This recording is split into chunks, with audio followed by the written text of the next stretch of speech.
Hello friends, എല്ലാവർക്കും നമസ്കാരം. നിങ്ങൾ ഏവരും കാത്തിരിക്കുന്ന നൈനയുടെയും ആദർശിന്റെയും ഇന്നത്തെ വിശേഷത്തിലേക്ക് എല്ലാ കൂട്ടുകാർക്കും സ്വാഗതം. എല്ലാവർക്കും നല്ലൊരു ദിവസം ആശംസിച്ചുകൊണ്ട് തന്നെ നമുക്ക് ഇന്നത്തെ വിശേഷത്തിലേക്ക് കടന്നാലോ.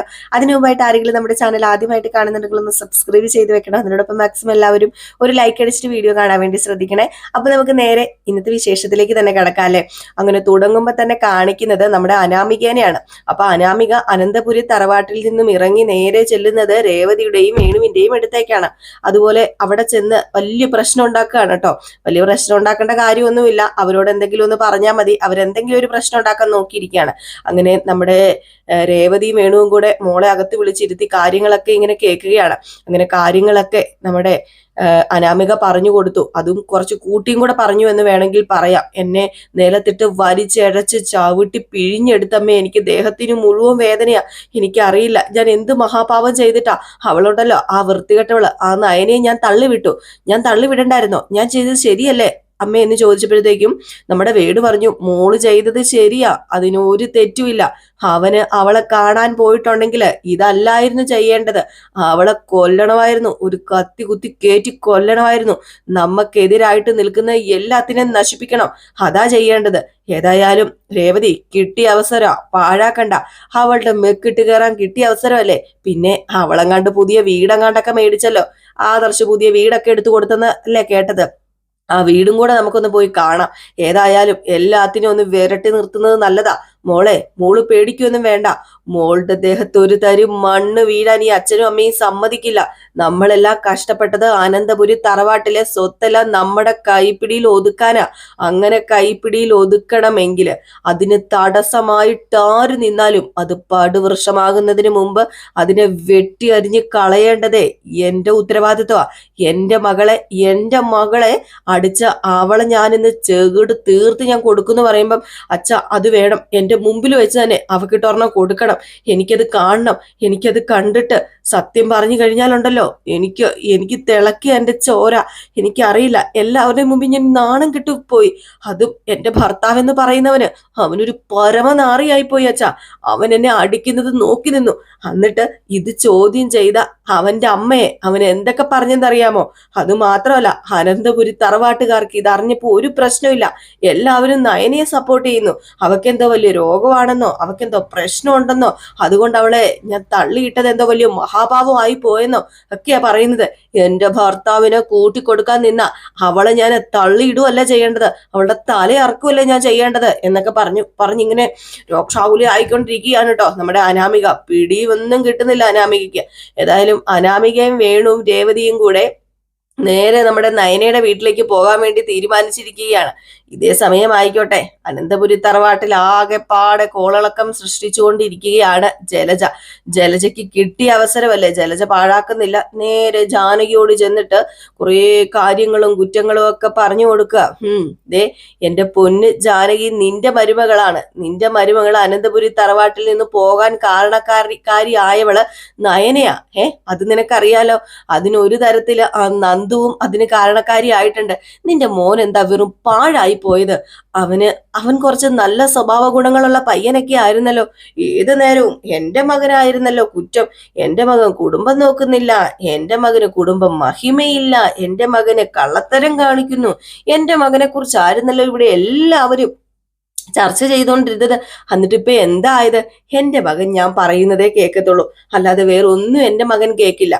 പിന്നെ ജലജ പറയുന്നത് കേട്ടിട്ടായിരിക്കും ഇപ്പൊ അവളെയും പൊക്കി പിടിച്ചുകൊണ്ട് നടക്കുന്നത്. എനിക്കറിയാൻ മേലാഞ്ഞിട്ട് അവര് രണ്ടുപേരും അവൾമാരെ പൊക്കി പിടിച്ചുകൊണ്ട് നടക്കുന്നു. ഇത് കണ്ടിട്ട് എന്റെ മകൻ എന്താ അനാമികയെ പൊക്കി പിടിച്ചുകൊണ്ട് നടക്കാത്തതെന്ന്. നല്ലൊരു കുടുംബത്തിൽ നിന്ന് നല്ലൊരു ബന്ധം കിട്ടി, അവളെക്കാളും ഒക്കെ നല്ലൊരു ബന്ധം. എന്നിട്ടും എന്റെ മകന്റെ കണ്ണിന്റെ കാഴ്ച ഇതുവരെ തിരിച്ചു കിട്ടിയിട്ടില്ല. അവൻ ഇപ്പോഴും ആ നന്ദു എന്ന് പറഞ്ഞുകൊണ്ടാണ് നടക്കുന്നത്. അവൻ ഇനി അങ്ങോട്ടേക്ക് പോവട്ടെ, അവന്റെ കാല് ഞാൻ വെട്ടും. ഞാൻ ദേ അമ്മയാ, അവന്റെ അമ്മ. അവന് ഇത്രവും നടത്തി വലുതാക്കി വളർത്തിയ എനിക്ക് അവന്റെ കാലല്ല, അവനെ വെട്ടിക്കളയാനുള്ള അവകാശമുണ്ട്. ഏതായാലും നിങ്ങളൊന്നും മിണ്ടാതെ അവിടെ നിന്നോ എന്ന് പറഞ്ഞ അജയന്റെ മെക്കിട്ടായി. അങ്ങനെ അജയനോട് പറയാ, ഇതേ ഞാനൊരു കാര്യം പറയാം, നിങ്ങള് ശബരിമലയ്ക്ക് പോകാനിരിക്കുക, അതുകൊണ്ട് ഞാൻ കൂടുതലൊന്നും സംസാരിക്കുന്നില്ല. ഇല്ലായിരുന്നെങ്കിലുണ്ടല്ലോ നിങ്ങൾ മാലയൊക്കെ ഊരിയിട്ട് തിരിച്ചു വാ. എന്റെ പിടി വിട്ട് നിൽക്കുക. മകനെ നേരെ വണ്ണം ചൊവ്വെ വളർത്തിയില്ലെങ്കിലുണ്ടല്ലോ ആ പെണ്ണിനി തിരിച്ചു വരുമോന്ന് പോലും അറിയില്ല. ഇതുപോലെ ഒരു ബന്ധം ഇനി കിട്ടാൻ പോകുന്നുണ്ടോ? രണ്ട് മരുമക്കൾ ഇവിടെ കേറി വന്നു. അലഞ്ഞു തിരിഞ്ഞ് രണ്ട് ദരിദ്രവാസികള്, വാ കഴിക്കാൻ പോലും വകയില്ലാത്തവര്. എന്നിട്ട് അവരെ സ്വീകരിച്ച് അകത്ത് കയറ്റി ഇരുത്തുക. എന്നിട്ട് എന്റെ മകളെ വെളിയിൽ പറഞ്ഞു വിടുന്നു. ഇത്രയും നല്ല മരുമകളെ കിട്ടിയ ഞാൻ എന്തിനാ ഇങ്ങനെ സങ്കടപ്പെടേണ്ടത്? എന്നെ സങ്കടപ്പെടുത്തുന്നതല്ലേ അവൾമാരൊക്കെ ചേർന്ന് എന്ന് പറഞ്ഞുകൊണ്ട് അജയന്റെ മുമ്പിൽ ഇങ്ങനെ കരയാൻ തുടങ്ങിയപ്പോ അജയൻ പറഞ്ഞു, നിർത്ത് ജാനകി, നീ നിർത്തുന്നുണ്ടോ? നീ ഇപ്പൊ പറഞ്ഞില്ലേ മാല ഇട്ടേക്കുന്നതുകൊണ്ട് നീ ഒന്നും പറയുന്നില്ലെന്ന്. അത് തന്നെ എനിക്കും പറയാനുള്ളൂ. മാല ഇട്ടേക്കുന്നതുകൊണ്ട് ഞാനൊന്നും പറയുന്നില്ല. ഇന്നേതായാലും മകരവിളക്കാണല്ലോ, നാളെ ഏതായാലും മകരവിളക്കാണല്ലോ, ഞങ്ങള് മലയ്ക്ക് പോയിട്ട് വരട്ടെ. അത് കഴിഞ്ഞിട്ട് ഇതിന് ശാശ്വതമായ ഒരു പരിഹാരം ഉണ്ടാക്കുന്നുള്ളൂ. പിന്നെ നീ തലയിൽ കയറ്റി വെക്കുന്ന നിന്റെ മരുമകള് ഒരു ദിവസം നിന്റെ തല കടിച്ചു തിന്നും. ആ തലയും ചെവിയും ഒക്കെ കടിച്ചു തിന്നുന്ന ആ ഒരു ദിവസം വരും. നീയൊക്കെ തലമറന്ന് എണ്ണ തേക്കരുത്. ആദ്യം നീ കൈവെള്ളയെ കൊണ്ട് നടന്നിരുന്ന ഈ നയന, അവൾ എന്ത് കുറ്റവാടി ചെയ്തത്? അവൾ ഈ വീട്ടിലെ നല്ല മരുമകള് തന്നെയാ. അതറിയണമെങ്കിലേ നീയൊക്കെ ഇനി 3-4 ജന്മം കൂടി ജനിക്കണം. അവിടെ ഇവിടെയും പറഞ്ഞ് പരദൂഷണം പറഞ്ഞിരിക്കാതെ ജലജെ, നിനക്ക് നിന്റെ മരുമകളെ പോയി നോക്കിക്കൂടെ? നിനക്ക് നിന്റെ മരുമകളെ ശ്രദ്ധിച്ചൂടെ? ഒരു മുത്തശ്ശിയാകാന് തയ്യാറെടുക്കുന്ന നീ ഇങ്ങനെയൊക്കെയാണോ ഈ വീട്ടിൽ കാണിച്ചു കൂട്ടേണ്ടത്? അല്ലെങ്കിലും നിനക്ക് പരദൂഷണം പറയാൻ മാത്രമല്ലേ വാ പൊങ്ങത്തുള്ളൂ എന്നൊക്കെ പറഞ്ഞിട്ട് അജയൻ അങ്ങ് പോവുകയാണ് കേട്ടോ. പിന്നെ കാണിക്കുന്നത് നമ്മുടെ ദേവയാനിയാണ്. അപ്പൊ ദേവയാനി പതിയെ മൂർത്തി മുത്തശ്ശന്റെയും വസന്തര മുത്തശ്ശിയുടെ അടുത്തേക്ക് ചെല്ലുകയാണ്. എന്നിട്ട് പറയുക, അച്ഛനും അമ്മയും അറിഞ്ഞായിരുന്നോ അനാമിക മോള് ഈ വീട്ടിൽ നിന്ന് ഇറങ്ങിപ്പോയായിരുന്നു? അത് പുത്തരിയൊന്നും അല്ലല്ലോ ദേവയാനി. അവൾ ഈ വീട്ടിൽ നിന്ന് പലതവണയായിട്ട് പല പ്രാവശ്യവും ഇറങ്ങിപ്പോയിട്ടുണ്ട്. പലതവണയും ഞങ്ങൾ ആനിയോട് പറഞ്ഞു പോയി വിളിച്ചുകൊണ്ട് വന്നിട്ടുമുണ്ട്. ഈ പോക്ക് അത് അവള് ചെയ്ത തെറ്റാ. അവള് ചെയ്ത തെറ്റു മനസ്സിലാക്കാതെ അവള് പോകുകയാണെങ്കിൽ അങ്ങ് പോകട്ടെ എന്ന് പറയുമ്പം, അല്ല, നമ്മൾ അങ്ങനെ പറഞ്ഞാൽ എങ്ങനെയാ അച്ഛ ശരിയാകുന്നത്? അനിയുടെയും അനാമികയുടെയും ജീവിതം അങ്ങനെ തകർന്നു പോകാനുള്ളതാണോ? അവർ ഒന്നിച്ച് ജീവിക്കുന്നത് നമുക്ക് കാണണ്ടേ? ഞാൻ ഒരുപാട് ഇഷ്ടപ്പെടുന്ന മരുമകളാ അനാമിക മോള്. അവൾ എന്ത് തെറ്റാ ചെയ്തത്? ദേ, ഒന്ന് ഓർത്തു നോക്കിയ അമ്മ ഒന്ന് ഇരുത്തി ചിന്തിച്ചു നോക്ക്. ഏതൊരു പെണ്ണും സഹിക്കുന്ന കാര്യമാണോ ഇപ്പൊ നടന്നിരിക്കുന്നത്? സ്വന്തം ഭർത്താവ് മറ്റൊരു പെണ്ണിനെ അല്ലെങ്കിൽ കാമുകിയെ തേടി പോകുന്നത് ഏതൊരു പെണ്ണും സഹിക്കുവോ? അല്ല, ഈ പറയുന്ന എന്റെ അമ്മ സഹിക്കുവോ എന്ന് ചോദിച്ചപ്പോൾ വസന്തര പറഞ്ഞു, ദേ, ആ അനാമികയുടെ മുമ്പിൽ നീ വെള്ള പൂച്ചി നീ നിൽക്കരുത് കേട്ടോ. ഞാനൊരു കാര്യം പറഞ്ഞേക്കാൻ ദേവയാനി, നിന്റെ ഈ അവസ്ഥ ഇപ്പൊ മഹാമോശമായിട്ടിരിക്കുകയാണ്. ഇപ്പൊ നീ കണ്ണു തുറക്കേണ്ട സമയമാണ്. നിനക്ക് ജീവൻ തിരിച്ചു കിട്ടിയ സമയമാണ്. അപ്പൊ നീ നല്ലതെന്ത്, അതുപോലെ തന്നെ തെറ്റെന്താണ് എന്ന് തിരിച്ചറിയേണ്ട സമയത്ത് നീ ഇങ്ങനെ തെറ്റ് ചെയ്തവരെ സപ്പോർട്ട് ചെയ്ത് സംസാരിക്കരുത്. നീ 100 പ്രാവശ്യം കുറ്റം പറയുന്നുണ്ടല്ലോ നിന്റെ മരുമകളെ നീ സ്നേഹിക്കില്ല, അംഗീകരിക്കില്ല എന്നൊക്കെ. ആ ഒരു പറച്ചിൽ ഒരു ദിവസം നീ മാറ്റി പറയും. അത് പല പ്രാവശ്യം ഞാൻ നിന്നോട് പറഞ്ഞു തന്നതാണ്. ഞാൻ മാത്രമല്ല, അച്ഛനും നിന്റെ മകനും ഒക്കെ പറഞ്ഞു തരുന്നുണ്ട്. എന്നിട്ടും നീ തലമറന്ന് എണ്ണ തേക്കുകയാണെങ്കിൽ ഇത് അധികം നാള് മുന്നോട്ടേക്ക് പോവില്ല. അത് നീ ചിന്തിച്ചോ? പിന്നെ അനി ചെയ്തതിൽ എന്താ തെറ്റിരിക്കുന്നത്? അനി മരുന്ന് കൊണ്ട് കൊടുത്തത് അവന്റെ ഏടത്തിക്കല്ലേ? അല്ലാതെ വേറെ ആർക്കും അല്ലല്ലോ. അവന്റെ ഏടത്തിനെ കാണാൻ പോകുവാനുള്ള അവകാശം നിഷേധിക്കാൻ നീ ആരാണ്? അല്ല, അനാമിക ആരാണ്? അങ്ങനെ ഒരാളെ കാണാൻ പോകുവാനുള്ള അവകാശം നിഷേധിക്കാൻ ഇവിടെ ആർക്കും ഒരവകാശവും ഇല്ല. അപ്പോഴത്തേക്കും മുത്തശ്ശൻ പറഞ്ഞു, വസന്തരെ, നീ ചുമ്മാ ഇരിക്കുക. ഇതൊക്കെ ഇവളോട് പറഞ്ഞിട്ട് ഒരു കാര്യമില്ല. പോത്തിനോട് വേദമോതുന്ന പോലെ മാത്രമാകും. എത്ര തവണ എല്ലാം വ്യക്തമാക്കി കൊടുത്തതാ. എന്നിട്ട് ഇവക്ക് മനസ്സിലാവുന്നില്ല എങ്കിൽ ഇവൾ അനുഭവത്തിലൂടെ പഠിക്കുള്ളൂ, അനുഭവത്തിലൂടെ. പിന്നെ ആരൊക്കെ എന്തൊക്കെ പറഞ്ഞാലും മകരവിളക്ക് കഴിഞ്ഞ് ഇവിടെ നയനയെ വിളിച്ചോണ്ട് വന്നിരിക്കും. നയന ഈ വീട്ടിലാ കഴിയാനുള്ളത്. അതുകൊണ്ട് നയന ഈ വീട്ടിലായിരിക്കും എന്ന് പറഞ്ഞപ്പോഴത്തേക്കും ദേവയാനി പറഞ്ഞു, അതൊരിക്കലും ഞാൻ സമ്മതിക്കില്ലെന്ന്. അതെന്ത് നീ സമ്മതിക്കില്ല? നിന്റെ സമ്മതം ദേവയാനി ആർക്കാ വേണ്ടത്? ദേ, ഇന്നത്തെ ദിവസം നല്ലൊരു ദിവസാ. ശബരിമലയ്ക്ക് പോകാൻ വേണ്ടി മാലയിട്ട് ഇത്രയും ദിവസമായി. ഒരു ദിവസം പോലും നീ അയ്യപ്പന്മാർക്ക് സമാധാനം കൊടുത്തിട്ടില്ല. നീ മാത്രമല്ല, ഇവിടെയുള്ള പലരും. അതുകൊണ്ട് തന്നെ ഇനി മലയ്ക്ക് പോയിട്ട് വരട്ടെ. മലയ്ക്ക് പോയിട്ട് വന്നിട്ട് ഇവിടെ കുറച്ച് മാറ്റങ്ങൾ വരുത്താനുണ്ട്. അതെന്താണെന്ന് ഞാൻ നോക്കിക്കോളാം എന്ന് പറഞ്ഞു. ഏതായാലും ദേവയാനി സത്യം പറഞ്ഞിട്ടുണ്ടെങ്കിൽ 3G ആയി എന്ന് പറയുന്നതാണ് നല്ലത്. അത്രയും ഒക്കെ പറഞ്ഞ് എങ്ങനെയെങ്കിലും അനാമികയെ തിരിച്ചു കൊണ്ടുവരാമെന്ന് ശ്രമിച്ചതാണ്. അങ്ങനെ നേരെ റൂമിലേക്ക് പോയ നമ്മുടെ ദേവയാനി പിന്നെ കാണുന്നത് ജയനെയാണ്. അങ്ങനെ ജയനോട് പറയാണ്, ശബരിമലയ്ക്ക് പോവുമായിരിക്കുമല്ലോ. അവിടെ പോയി പ്രാർത്ഥിക്കുന്ന വേറൊന്നും അല്ലായിരിക്കും. മരുമകൾ എത്രയും പെട്ടെന്ന് ഇങ്ങോട്ട് വരണമെന്നായിരിക്കും അല്ലേ എന്ന് പറയുമ്പം, മരുമകൾ എത്രയും പെട്ടെന്ന് ഇങ്ങോട്ട് വരണമെന്ന് മാത്രമല്ല, എന്റെ ഭാര്യയും എന്റെ മരുമകളും ഒന്നിക്കണമെന്നാ ഞാൻ പ്രാർത്ഥിക്കാൻ പോകുന്നത്. ഞാൻ മാത്രമല്ല, ഞങ്ങൾ എല്ലാവരും അങ്ങനെ തന്നെയാ പ്രാർത്ഥിക്കുന്നത്. പിന്നെ അവയുടെ കാര്യം എന്താണെന്നൊന്നും എനിക്കറിയില്ല. പക്ഷെ ആ തിരുനടയിൽ ചെന്ന് നിന്ന് ഞാൻ പ്രാർത്ഥിക്കുന്ന ഒരേ ഒരു കാര്യം, എന്റെ ഭാര്യയ്ക്ക് ഒന്നും സംഭവിക്കരുത്, എന്റെ ഭാര്യയുടെ അഹങ്കാരത്തിനൊന്നും സംഭവിക്കരുതേ എന്നായിരിക്കും. ഓഹോ, അപ്പൊ എനിക്ക് അഹങ്കാരമാണെന്നല്ല നിങ്ങൾ പറഞ്ഞു വരുന്നത്? അതെ, നിനക്ക് അഹങ്കാരം തന്നെയാണ്. അഹങ്കാരം തലക്കി പിടിച്ച് നടക്കുകയാണല്ലോ നീ.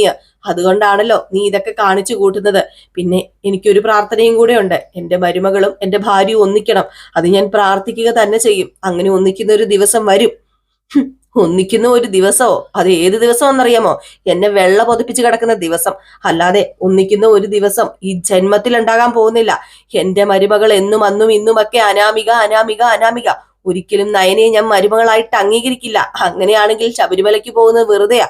അയ്യപ്പനെ കണ്ട് തൊഴുന്നത് വെറുതെയാ. ഇവിടെ ഭാര്യ വയ്യാണ്ട് കിടക്കുമ്പോൾ ഭാര്യയുടെ രോഗാവസ്ഥ പറയാതെയും ഭാര്യയ്ക്ക് നല്ലൊരു സമാധാനമായിട്ടുള്ള ജീവിതം ഉണ്ടാകാനും പ്രാർത്ഥിക്കേണ്ട നിങ്ങള് മരുമകളും ഭാര്യയും ഒന്നാകാൻ വേണ്ടി പ്രാർത്ഥിക്കുന്നു. ഞാനൊന്നും പറയുന്നില്ല ജയേട്ടാ, എന്നെ കൊണ്ടൊന്നും പറയിപ്പിക്കരുത്. നിങ്ങൾ പണ്ട് എന്നെ ഏറെ സ്നേഹിച്ചിരുന്നു. നിങ്ങൾ സത്യത്തില് എല്ലാവരെക്കാൾ കൂടുതൽ എന്നെയാ സ്നേഹിച്ചിരുന്നത്. പക്ഷെ ഇപ്പം നിങ്ങൾക്കാർക്കും എന്നെ വേണ്ട. എന്റെ മരുമകളായി വന്ന അവളെ മതി.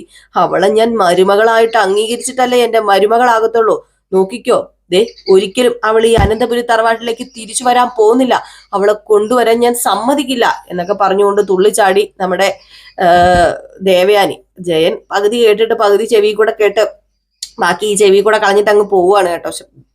കാരണം ശബരിമലയ്ക്കും കൂടെ പോവുകയാണല്ലോ, എന്തിനാ വെറുതെ മഹാഭാവം വലിച്ചു വെക്കുന്നത് എന്നോർത്തിട്ട് അങ്ങ് പോയി. ഏതായാലും ഇത് കഴിഞ്ഞ് കാണിക്കുന്നത് 3 പേര് പോയിട്ടുണ്ടല്ലോ, നമ്മുടെ നയനയുടെയും അതുപോലെ തന്നെ കനകദുർഗയുടെയും ഗോവിന്ദന്റെയും നന്ദുവിന്റെ ഒക്കെ എടുത്ത് പക വീട്ടാൻ വേണ്ടി. അങ്ങനെ 3 പേരും കൂടെ ചെല്ലുകയാണ് പക വീട്ടാനായിട്ട്.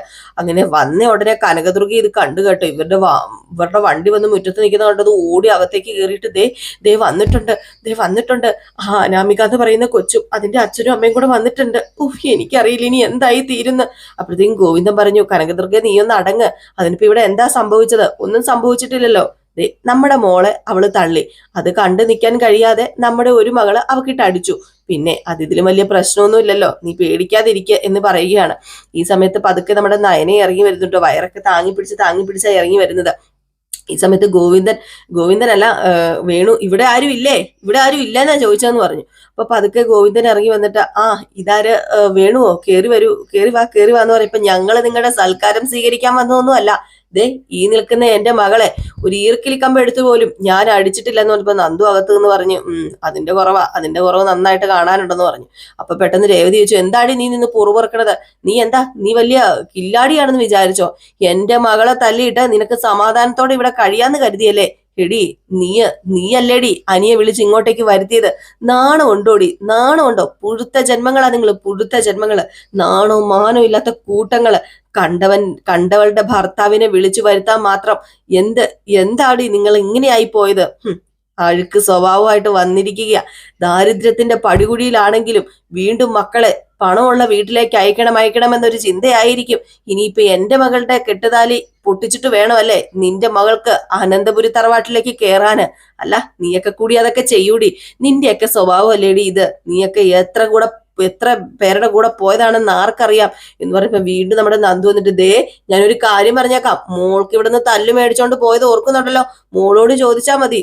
ദേഹം മുഴുവൻ വേദനയായിരിക്കും. ഈ സമയത്ത് മോളെ കൊണ്ടുപോയി വല്ല വൈദ്യശാലയിലും കൊണ്ടുപോയി ഒഴിയാൻ നോക്കിയോ. അല്ലാതെ ഇവിടെ നിന്ന് പ്രസംഗിച്ചു കഴിഞ്ഞാല് അച്ഛനും അമ്മയും മോളുടെ കൂടെ വൈദ്യശാലയിൽ പോയി കിടക്കേണ്ട വരും. മര്യാദയ്ക്ക് സംസാരിച്ചോണെന്ന് പറഞ്ഞു. അപ്പൊ വേണു ചോദിച്ചു, മര്യാദയോ? എന്ത് മര്യാദയാടി നിനക്കുള്ളത്? ഞാനൊരു കാര്യം പറഞ്ഞേക്കാം. ഞാനൊന്ന് ഞൊടിച്ചു കഴിഞ്ഞാല് ഇപ്പൊ 10 ഇവിടെ ഇറങ്ങി നിന്നെയും ഈ കുടുംബത്തെയും തൂത്ത് തുടച്ചോണ്ടങ്ങ് പോകും. പിന്നെ നിങ്ങൾ ഒരു കോപ്പും ചെയ്യാൻ പോകുന്നില്ല. നിങ്ങൾ 10 അല്ല, ഇനിയിപ്പം 15 ഇറക്കി കഴിഞ്ഞാലും ഈ നന്ദു ഒറ്റയ്ക്ക് നിന്ന് നേരിടും. ഈ നന്ദുവിന് അറിയാൻ നേരിടാൻ. അപ്പം ഗോവിന്ദ പറഞ്ഞു, മോളെ നീ അടങ്ങ്, നീ മിണ്ടാതിരിക്കുക. നയനെയും വിളിച്ചോണ്ട് അകത്തേക്ക് പോ.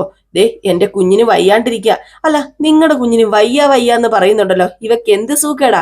ഇവക്ക് എന്ത് രോഗമെന്നാ ഞാൻ ചോദിച്ചത്. ഇവളല്ലല്ലോ അവിടത്തെ ദേവയാനി ചേച്ചിക്ക് കരളൊന്നും പകുത്ത് നൽകിയത്. അതോ ഇനിയിപ്പൊ ഇവളാണോ? ഇവള് കരള് പകുത്ത് നൽകാൻ ഒരു ചാൻസും ഇല്ല. ഇവളല്ലായിരിക്കണം കരള് പകുത്ത് നൽകണമെങ്കിൽ. എന്റെ പൊന്നമ്മേ, ഇവളുണ്ടല്ലോ, ഇവക്ക് വല്ല മാറാ രോഗമായിരിക്കും, വല്ല കുഷ്ഠരോഗമായിരിക്കും. അല്ലെങ്കിൽ ഇവള് പുഴുത്തേ ചാവത്തുള്ളൂ എന്ന് പറഞ്ഞപ്പോ വീണ്ടും നമ്മുടെ നന്ദു ഫ്രണ്ടിലേക്ക് കയറി വരികയാണ് കേട്ടോ. അപ്പോഴത്തേക്കും ഗോവിന്ദനും കനകദുർഗയും പതുക്കെ മാറ്റിക്കൊണ്ടിരിക്കുകയാണ്. കുറെ നേരം കഴിഞ്ഞപ്പോഴത്തേക്കും നമ്മുടെ ഗോവിന്ദനല്ല വേണുവിന് മനസ്സിലായി ഇവിടെ നിന്ന് കഴിഞ്ഞാൽ ഒത്തിരി ശരിയാവില്ലെന്ന്. അവിടെ വെല്ലുവിളിച്ചുകൊണ്ട് അവിടെ നിന്ന് വെല്ലുവിളിച്ചുകൊണ്ട് നേരെ അനന്തപുരി തറവാട്ടിലേക്ക് പോകാൻ വേണ്ടി തീരുമാനിക്കുകയാണ്. കാരണം ഇവിടുന്ന് വെല്ലുവിളിച്ച് അനന്തപുരി തറവാട്ടിൽ ചെന്നിട്ട് കുറച്ച് പെർഫോമൻസ് നടത്തണം. അപ്പൊ ഇതിനിടയിൽ കുറെ ഉപദേശങ്ങളൊക്കെ നമ്മുടെ വേണു കൊടുക്കുന്നുണ്ട്. മോൾ അവിടെ തന്നെ നിൽക്കണം, അനന്തപുരി തറവാട്ടിൽ നിന്ന് ഇറങ്ങരുത്, ഇനി ശബരിമലയിൽ നിന്ന് ഇവർ പോയിട്ട് തിരിച്ചു വരുമ്പോഴത്തേക്കും അവിടെ ആധിപത്യം സ്ഥാപിക്കാനായിട്ട് നയനി ഇവിടെ നിന്ന് അങ്ങോട്ടേക്ക് പോകും, അപ്പൊ മോൾ അവിടെ ഉണ്ടായിരിക്കണം എന്നൊക്കെ പറഞ്ഞ് നമ്മുടെ അനാമികയെ അങ്ങോട്ടേക്ക് കൊണ്ടുവിടാൻ വേണ്ടിയുള്ള പരിശ്രമത്തിലാണ് വേണുവും അതുപോലെ രേവതിയും കൂടെ ചേർന്ന്. അപ്പൊ ഈ സമയം ആയിക്കോട്ടെ, ശബരിമലയ്ക്ക് പോകാൻ വേണ്ടി കെട്ടി ശബരിമലയ്ക്ക് കെട്ടുമുറുക്കി മലയിലേക്ക് പോവുകയാണ് ആദർശും അഭിയും ജയനും അജയനും കൂടെ ചേർന്ന്. അങ്ങനെ അഭിയുടെയും കുറച്ച് ഭാഗങ്ങളൊക്കെ കാണിക്കുന്നുണ്ട് കേട്ടോ. അഭിക്കാണെങ്കിൽ ഒട്ടും താല്പര്യമില്ല. ഈ നടന്നു പോക്ക് എന്ന് പറയുന്നത് വളരെ പ്രയാസമായ കാര്യം തന്നെയാണ്. അതുകൊണ്ട് തന്നെ ഈ നടക്കാനൊന്നും ഇഷ്ടമല്ല. പിന്നെ പകുതി എങ്ങാണ്ട് വെച്ച് വണ്ടിക്ക് പോകുന്നുണ്ട്. അതാണ് അഭിയുടെ ഏക ആശ്വാസം എന്ന് പറയുന്നത്. അങ്ങനെ ജലജ പറഞ്ഞു കൊടുക്കുന്നത്, നടയുടെ മുമ്പിൽ ചെന്ന് നിന്ന് വേറെ ഒന്നുമല്ല പ്രാർത്ഥിക്കേണ്ടത്, എങ്ങനെയെങ്കിലും നവ്യ നിന്റെ തലയിൽ നിന്ന് ഇറങ്ങിപ്പോണം, ആ കുഞ്ഞ് ഈ ഭൂമിയിൽ ജന്മമെടുക്കാൻ പാടില്ല, അതാ നീ പ്രാർത്ഥിക്കേണ്ടത് എന്ന് ചെന്ന് പറഞ്ഞു കൊടുക്കുന്നുണ്ട് കേട്ടോ അഭിയോട്. ഏതായാലും അഭി അത് പ്രാർത്ഥിക്കാൻ വേണ്ടി മാത്രമാണ് ശബരിമലയ്ക്ക് പോകുന്നത്. ഈ സമയത്ത് പ്രാർത്ഥനയോടും ഭക്തിയോടൊക്കെ കൂടി എല്ലാവരും വീട്ടിലിരിക്കുന്നുണ്ട്. ഇതിനിടയിൽ നമ്മുടെ അനാമിക എത്തി വലിയ പ്രശ്നമൊക്കെ ഉണ്ടാക്കും. ഏതായാലും നമുക്ക് കാത്തിരുന്ന് തന്നെ കാണാം എന്തൊക്കെയാ സംഭവിക്കാൻ പോകുന്നതെന്ന്. അപ്പൊ എല്ലാവരും കാത്തിരിക്കുക. അപ്പൊ ഇന്നത്തെ വിശേഷം എല്ലാവർക്കും ഇഷ്ടമായി എന്നൊക്കെ വിചാരിക്കണു. നമ്മൾ എന്നും വിശേഷങ്ങൾ ഇടാറുണ്ട്. നയനിയുടെയും ആദർശിന്റെയും കഥയും രേവതിയുടെയും സച്ചിയുടെയും കഥയാണ് നമ്മൾ ചെയ്യുന്നത്. പിന്നെ നമ്മുടെ പുതിയ ചാനലിൽ നയനിയുടെയും ആദർശിന്റെയും അപ്കമിങ് വിശേഷം ഇടാറുണ്ട്. റിയൽ സ്റ്റോറി എന്നാണ് നമ്മുടെ പുതിയ ചാനലിന്റെ പേര്, റിയൽ സ്റ്റോറി. പിന്നെ നമ്മുടെ ഈ കഥയുടെ പേരും കൂടെ ഒന്ന് അടിച്ചു കൊടുത്തു കഴിഞ്ഞാൽ നമ്മുടെ ചാനൽ നിങ്ങൾക്ക് വരുന്നതായിരിക്കും കേട്ടോ. അല്ലാതെ റിയൽ സ്റ്റോറി എന്ന് ചിലപ്പോൾ മാത്രം അടിച്ചു കൊടുത്താൽ വരില്ല. അപ്പൊ റിയൽ സ്റ്റോറി എന്ന് എഴുതിയിട്ട് നമ്മുടെ ഈ ഒരു കഥയുടെ പേരും കൂടെ നിങ്ങൾ അതിന്റെ കൂടെ അടിച്ചു കൊടുക്കുകയാണെങ്കിൽ നിങ്ങൾക്ക് കറക്റ്റ് ആയിട്ട് ആ ചാനലിൽ കിട്ടുന്നതായിരിക്കും. അപ്പം ഇഷ്ടമുള്ളവരും താല്പര്യമുള്ളവരൊക്കെ വരാനിരിക്കുന്ന എപ്പിസോഡ് കാണാൻ താല്പര്യമുള്ളവരൊക്കെ ഒന്ന് കയറി കണ്ട് സപ്പോർട്ട് ചെയ്യുക കേട്ടോ. രേവതിയുടെയും സച്ചിയുടെയും ഇന്നത്തെ വിശേഷം നേരത്തെ ഇട്ടിട്ടുണ്ട്. ഒരു 6:53 ആയപ്പോൾ നമ്മൾ ഇട്ടിട്ടുണ്ടായിരുന്നു. അപ്പൊ അതാരെങ്കിലും കണ്ടില്ലെങ്കിൽ ഒന്ന് പോയി നോക്കിയാൽ മതി. നമ്മുടെ ഈ വീഡിയോയുടെ തൊട്ട് താഴെ തന്നെ കിടപ്പുണ്ട് ആ വീഡിയോ ആണ്. അപ്പൊ എല്ലാവരുടെയും സ്നേഹത്തിനും സപ്പോർട്ടിനും ഒരുപാട് നന്ദിയുണ്ട്. നിങ്ങളുടെ സ്നേഹവും സപ്പോർട്ടും ഒക്കെ വീണ്ടും ആവശ്യമാണ് കേട്ടോ. അപ്പൊ എല്ലാവരോടും ഒരുപാട് സന്തോഷം മാത്രം. Tata, bye bye.